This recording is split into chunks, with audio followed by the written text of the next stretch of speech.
How to order on GrubHub. For this, you can open a website and search for grubhub.com. If not, go ahead and install an application that is easily available in your Play Store or an App Store.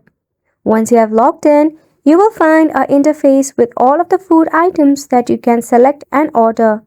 You can go ahead and select the food items or even try out the special offers for today.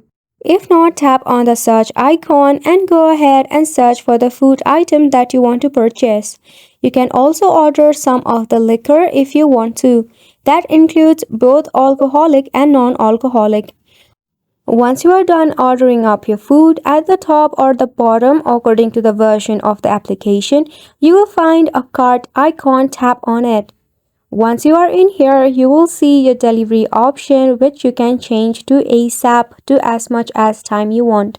Also, if you want to add some more items, tap on add more items or remove some if you want to. If you want to cancel up the order, tap on empty bag. If it is being delivered to you, you can add a tip for your driver as well. If you're happy with it, just tap on continue.